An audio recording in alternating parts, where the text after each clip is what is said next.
زیجبرز محمد کماچ بپرسم پارلمانتری دم پارتی آمده هر جوی باجاری نهال گل می دم باش برز کماچ سبا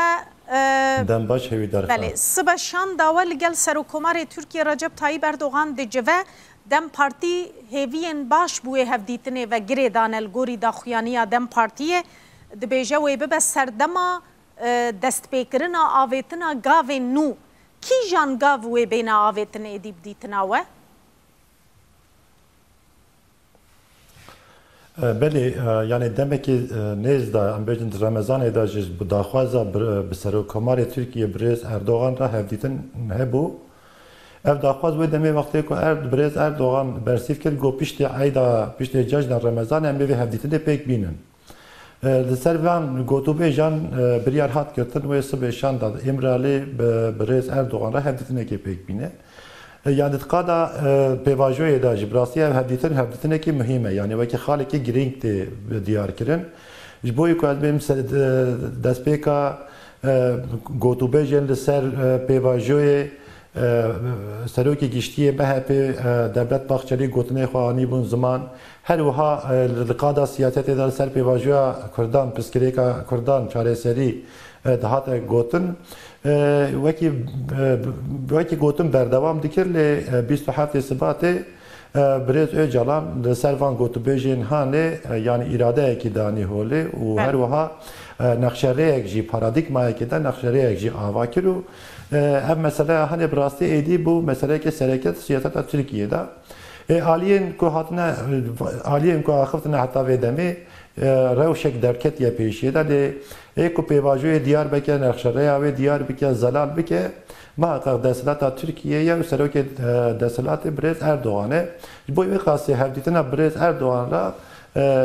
ji bo pêvajoya çareseriyê xaleke giring e û wê ji vir şunda pêvajo wê çawa birê ve biçe wê bi zelalî jî diyar bibe piştî vê hevdîtinê hanê. Belê Brez Kamaç weke nimûne wê rêl ber wêyekê veke ku garantiyek çê bibe ji bo PKK kongreya xweldar bixe yan wê efûyeke giştî ragihîne yan wê guhertinên destûrî dest pê bikin yanî kîjan gav êdî wê piştî vê hevdîtinê bê avêtin gelo? Belê. Yani em bêjin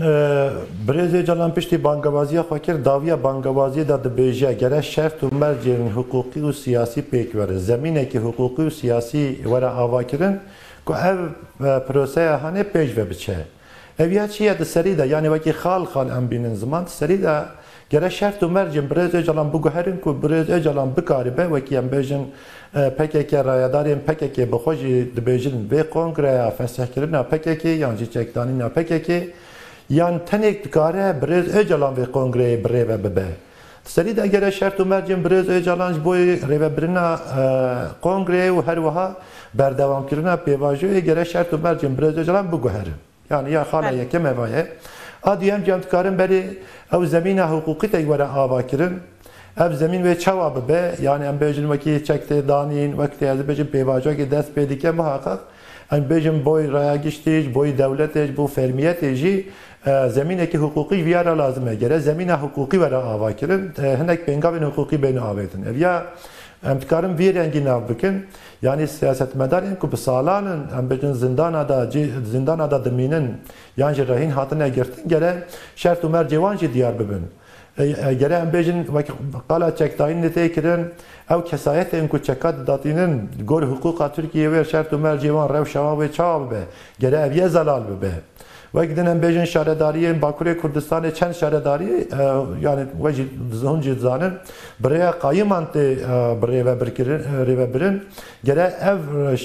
zextên ser siyasetê jî wek mînek em qayyum dibêjin lê zextên ser siyasetê jî vebin ku bikaribe siyaset jî rola xwe bileyîze êku çeka datînin em bêjin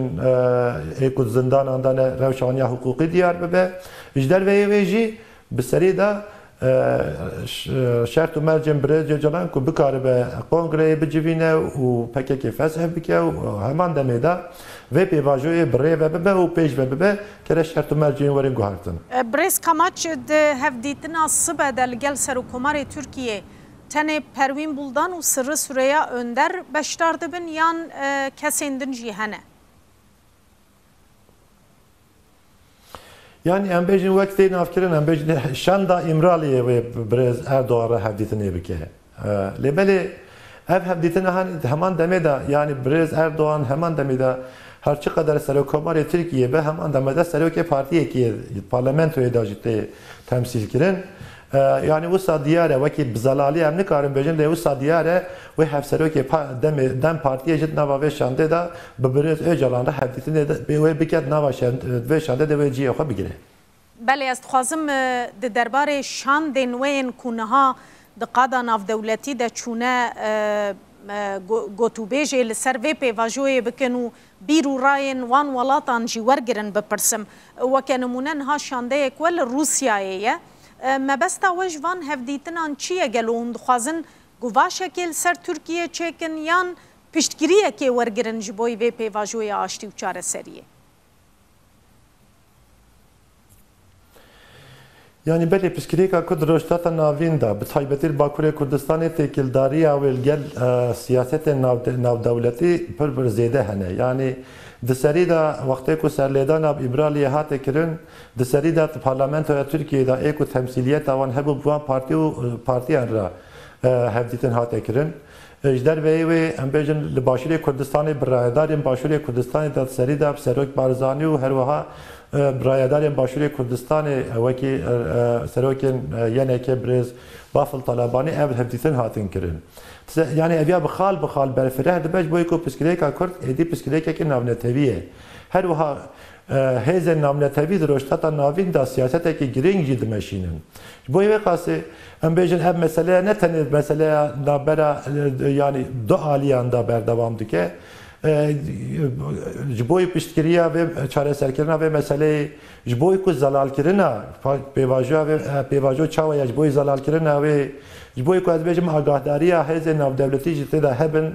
Ji bo vê qasê şandên me car bi car bi aliyê Rûsyayê li Ewropayê em bêjin pêşerojê der belkî Afrikayê û Asyaya dûr jî li ser van meseleyan ser vê pêvajoyê hevdîtin bên kirin. Lê kar û xebatên şandên dem partiyê ku dixebitin hemû aliyan da hem ji derve hem jî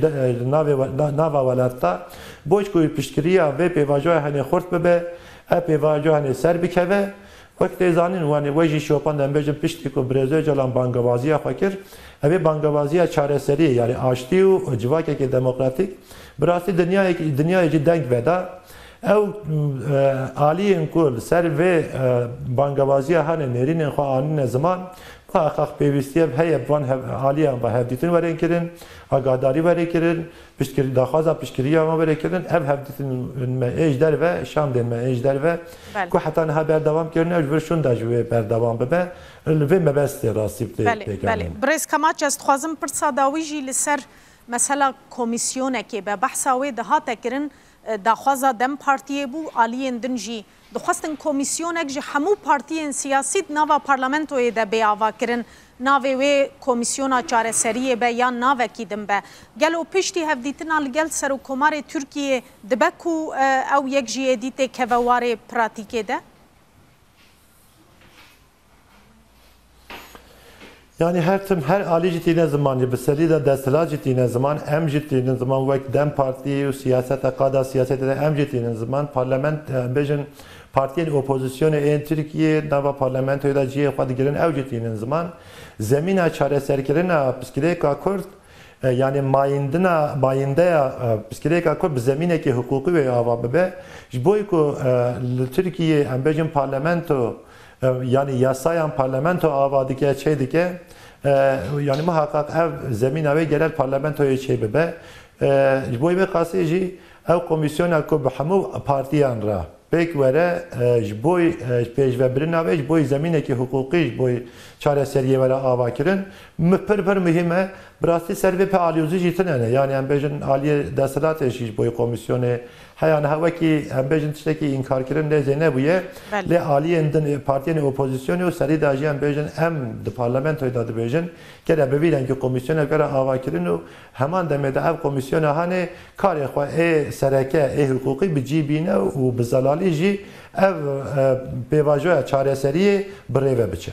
gelekî spas bi Rês Mehmet Kamaç parlamenteri Dem Partiyê Amedê tu mêvanê me bû zor spas.